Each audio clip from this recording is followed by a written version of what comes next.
I am guilty. I am guilty because I love romantic comedies. You know, I'm a serious girl. Overall, I'm a serious girl. I like to nerd about languages and learning and business and plenty of other things. But I do really like watching a cheesy romantic comedies. That means that over the years, I've actually accumulated a lot of titles, French romantic comedies that you can watch to improve your French. And this is a genre that is especially good if you are a beginner, because the structure of the story is always kind of the same. So you don't have to concentrate so much on what is happening, and you can concentrate on what actually is said, and you can listen to what is being said. So here are 9 French romantic comedies that you should watch if you are a French learner.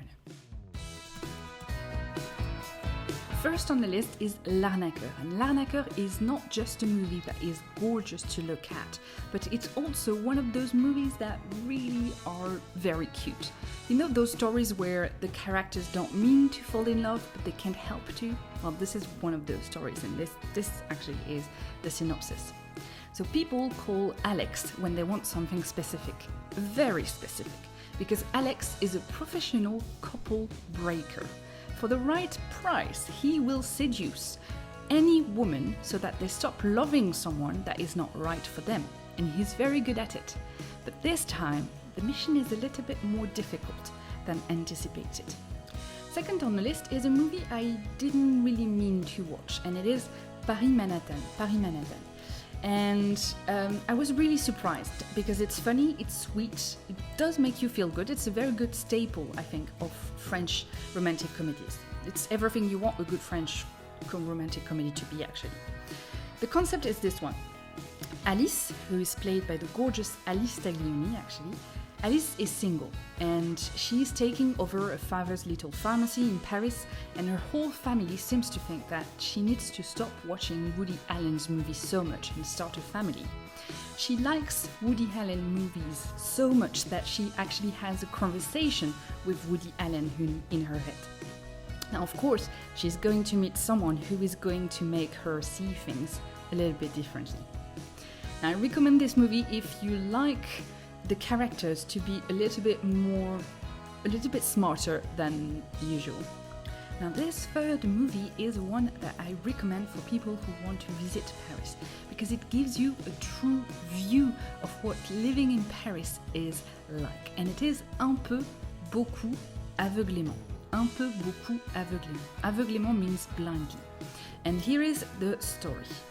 Machine and Machin are neighbors. Well, not exactly. They are living in 2 flats, in 2 separate buildings, but with a wall in common.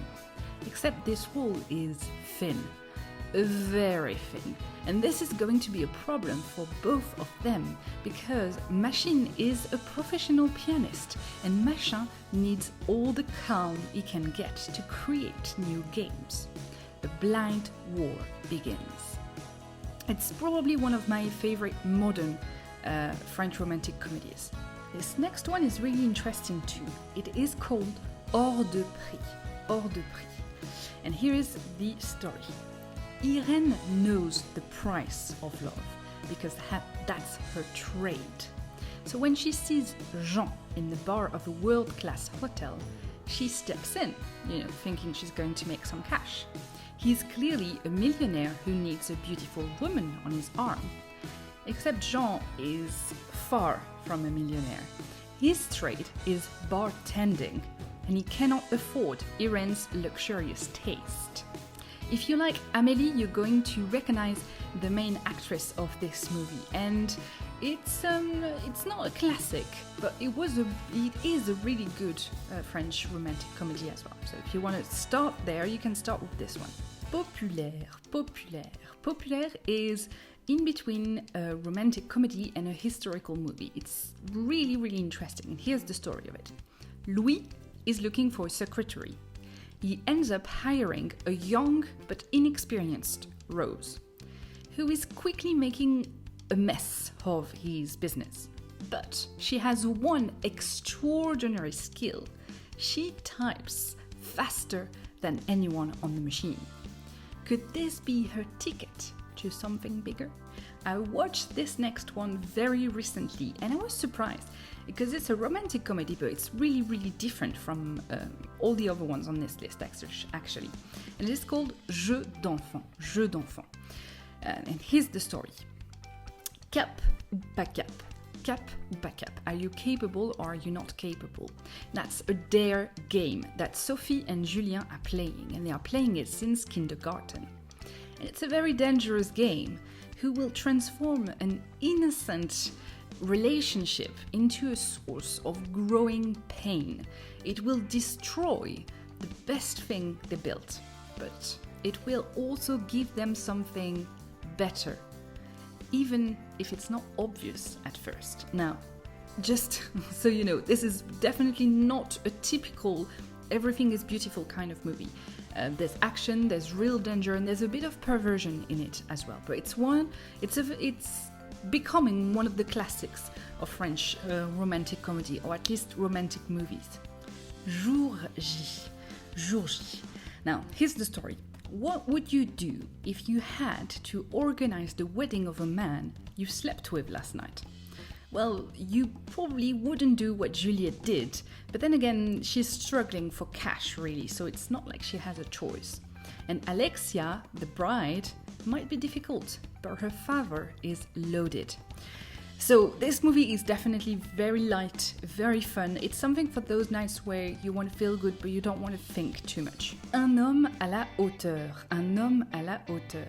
Now look, we all dream of Prince Charming, or at least dreamt.